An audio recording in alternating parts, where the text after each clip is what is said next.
On this week's episode of Nikon's Birding Adventures, we're featuring the extreme diversity of Northwest Peru.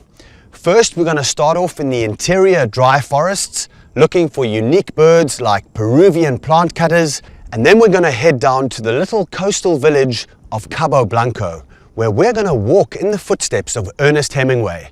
We're also going to learn about the rich fishing history of the area, and then we're going to hopefully experience some of the coastal and seabirds as well. Let's go birding.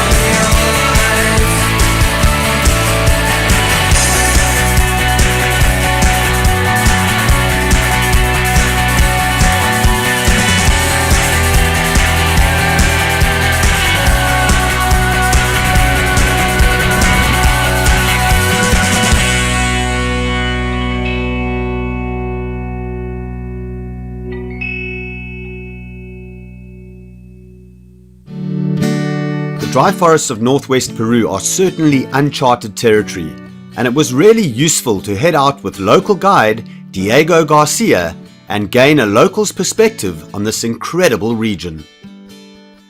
The Piura district forms part of what BirdLife International calls the Tumbesian Endemic Bird Area, one of the most biodiverse areas on Earth, comprising northwest Peru and southwest Ecuador. This endemic bird region holds many species of birds found nowhere else on Earth. Unfortunately, less than 5% of the area remains forested, making this area and its birds one of the most important conservation priorities in all of South America. We visit two of the most important deciduous forests within this endemic bird area, the acacia thorn forests and the higher altitude saber dry forests. Approximately 55 species of birds are endemic to the Tumbes area and are found nowhere else on Earth. The dry acacia forest holds many of these species, like Tumbes sparrows, Pacific parrotlets, short-tailed wood stars, Baird's flycatchers, necklace spinetails, superciliated wrens, cinereous finch, white-edged orioles, and the striking Tumbes tyrants. But one of these birds is particularly significant. We're in this dry forest and we've just seen some amazing birds. My personal favorite is this Peruvian plant cutter that we've been looking at. The attractively colored Peruvian plant cutter is a member of the Cotinga family of birds. It is unique because it feeds nearly exclusively on leaves, cutting them with a specially serrated bill, hence its peculiar name.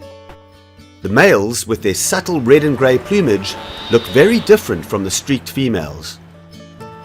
It is one of the rarest of the three plant cutter species, and while the other two species are widely distributed, the Peruvian plant cutter is limited to a precious few fragmented sites in northwest Peru. Recent estimates project that there may be as few as 1,500 birds left on the planet, and it has been classified as endangered by the IUCN. The priority now is to protect the last remaining slithers of habitat so that we can prevent this species from continuing further down the slippery slope towards extinction. We've got scarlet-backed woodpecker, one of the most beautiful woodpeckers in the world. This is a stunning bird with that bright red back.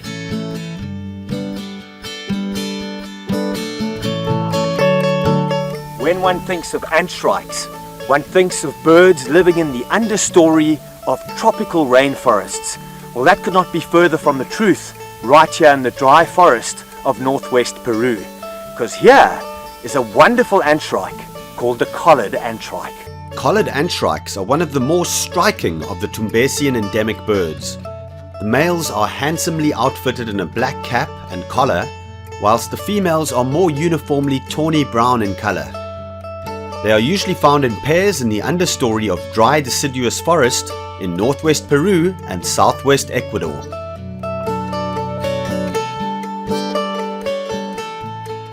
Having spent a fantastic day birding the acacia dry forests, we journey further inland through the extremely scenic landscape to the higher altitude Sabre dry forest.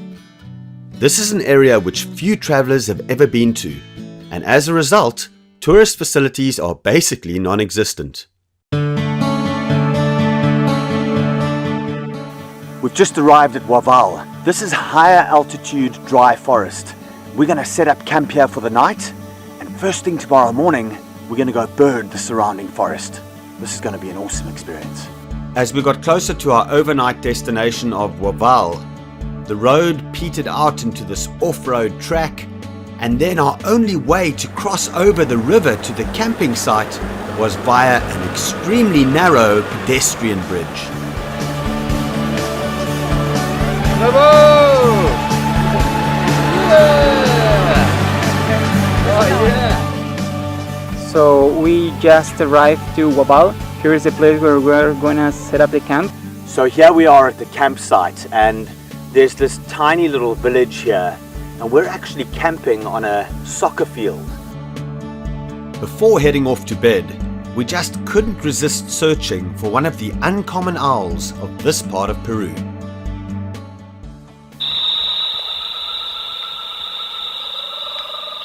It's amazing, within like minutes, 3 or 4 Peruvian screech owls have come in around us over here, and we've just got one of them for about 30 seconds just sitting on a branch. We've got to be very careful when we use playback. These birds are very territorial. We don't want to overdo it, so we're going to move out of this area now, go get some Z's, and catch you all tomorrow.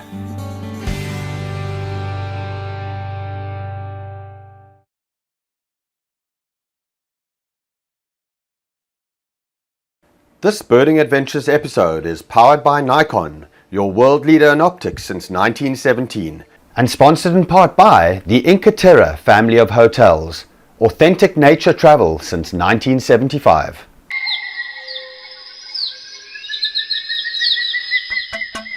So it's dawn at Waval, and we've just woken up to this amazing chorus around us, this dawn chorus in the dry forest here. We're at about 700 to 800 meters above sea level here, so a totally different habitat to the lowland dry forest where we were yesterday afternoon. Now this morning, Diego and Elio have got some amazing surprises for us. So let's get birding and see what's out there.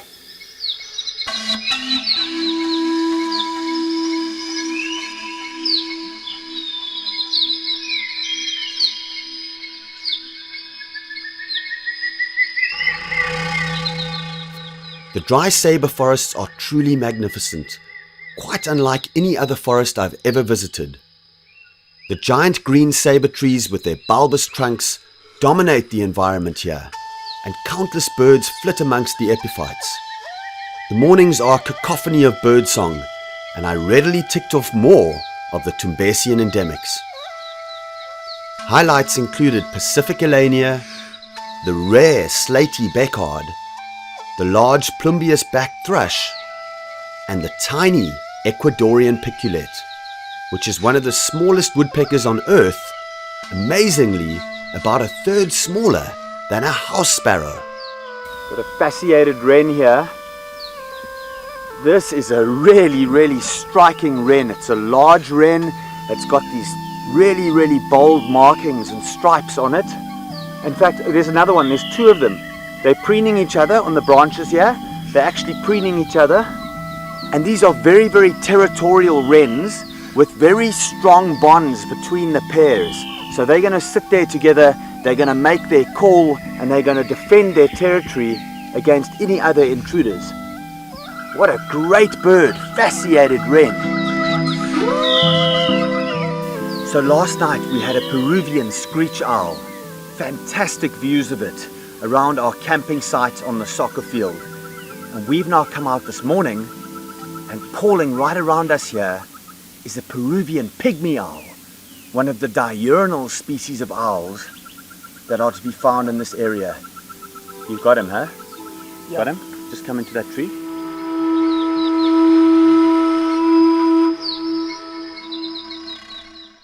The most common tree in the dry forest is called algorobo, and the fruit is called algoroba. And from this fruit is made an amazing sweet, almost like a honey, and it's called algorobina. And this is it right here, and it's made from these almost like acacia beans, and I'm going to try it right now. Beautiful. It tastes almost like chocolate honey. Gracias.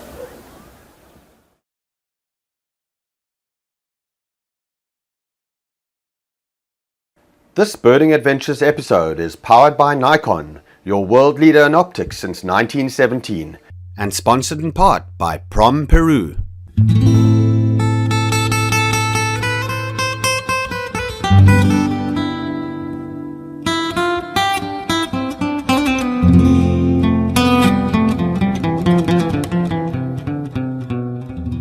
The area around Cabo Blanco is not only famous for its fishing, but it's also incredibly famous for its waves. Some of the best waves in all of Peru are to be found here. This morning, I'm at Mancora, a break just to the north of Cabo Blanco. Let's go surfing.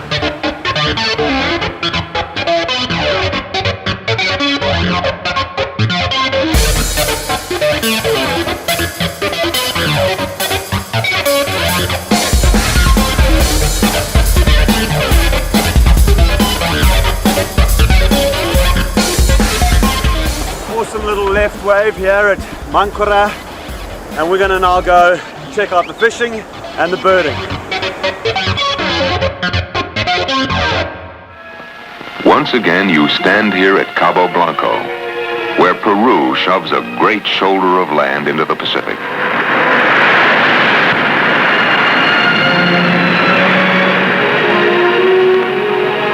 You've come back to the invisible banks of one of the greatest of ocean rivers, the Humboldt Current.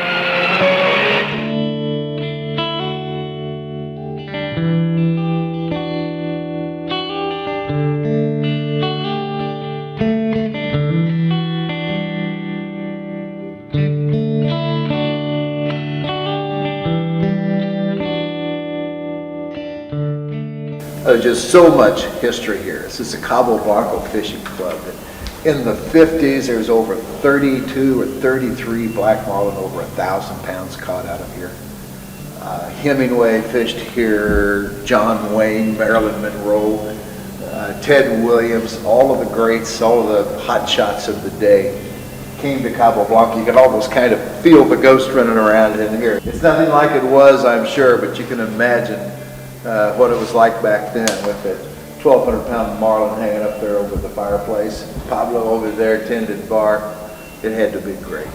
Mi amigo, mi bar. Hemingway aquí y Pablo acá. Hemingway era una persona muy amable con todos.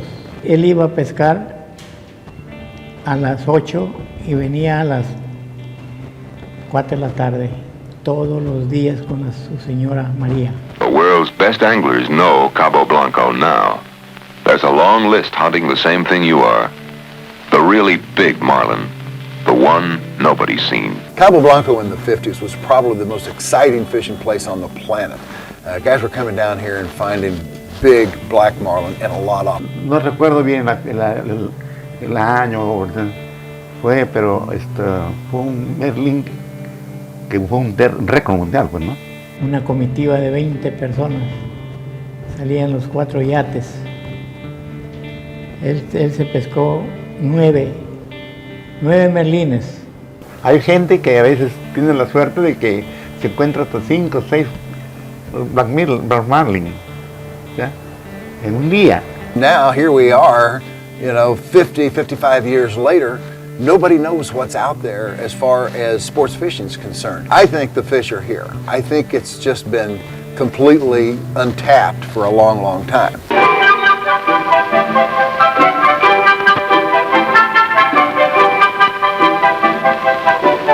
It's a river probably more full of life than any other in the seven seas. Birds by the tens of millions feed from it, and still it teems with marine life. When it comes to how the fish and the birds relate to one another, this is a very symbiotic relationship in a lot of ways, because the fish push the bait up or chow down on the bait and leave pieces in the water. Somehow they find them. So what we see, the activity of the birds tells us a lot. Sometimes we see the birds and there's good numbers of them, but they're doing the same thing we're doing. They're hunting. When they find their food, they act differently. You can just tell how they act. They're a little more aggressive. They're also working close to the water. So the birds are a very strong indicator. I mean, because the birds aren't there doesn't necessarily mean the fish aren't there. But if the birds are there and they're working the water, you know there's bait fish. And the whole thing out there revolves around food. The big fish go where the groceries are. They've got to have them. And if those birds are working the water, bait's there, the big fish are probably around pretty close. The Inca Terra family of hotels, along with the Peruvian government, are attempting to restore Cabo Blanco to the fishing mecca that it was in the 1950s through sustainable conservation of resources that benefit the local fishermen around this tiny village.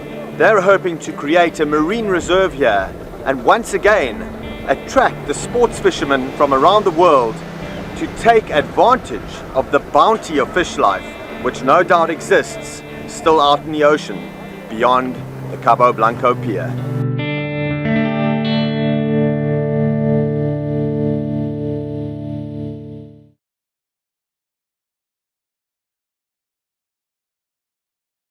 This Birding Adventures episode is powered by Nikon, your world leader in optics since 1917, and sponsored in part by LAN Airlines.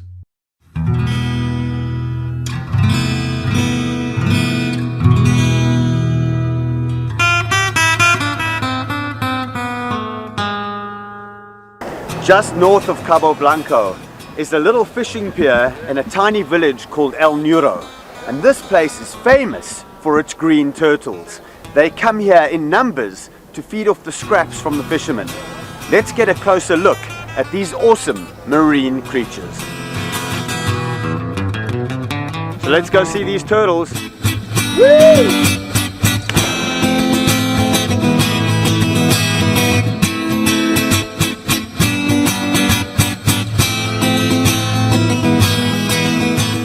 Just one of the many attractions of the Cabo Blanco area are these amazing turtles here, or in Spanish, tortuga.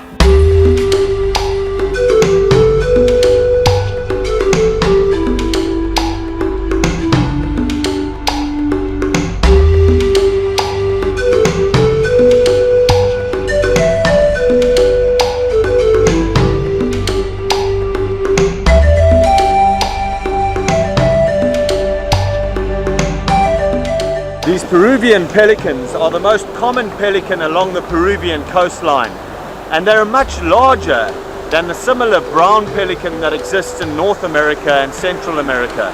And there are small numbers of brown pelican around too, but you're not going to mistake them because these Peruvian pelicans are gigantic. Walking the beaches of Cabo Blanco, we came across the seal carcass behind me. And there were a whole lot of black and turkey vultures feeding on it.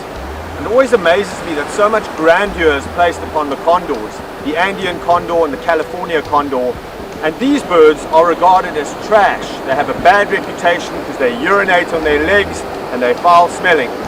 But I can tell you that these are just a smaller version of the condors, and they play a very important role in keeping the beaches around places like Cabo Blanco clean and free of rotting carcasses.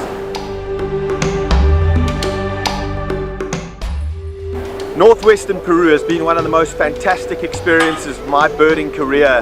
It's just so unique. The dry forests of the Northwest, close to Cabo Blanco, are fascinating with their endemic and near endemic species. The Tumbian birds that we saw up there, camping up there in the dry forest was just an experience that was unforgettable. And then coming down to the historic little town of Cabo Blanco. If you enjoy getting off the beaten track, then this area is definitely for you. I would like to commend the Inca Terra family of hotels for their efforts in establishing a marine reserve around Cabo Blanco, and it really is my hope that through sustainable conservation, this area can once again attract birders and sports fishermen to take advantage of the area's natural resources in a sustainable way.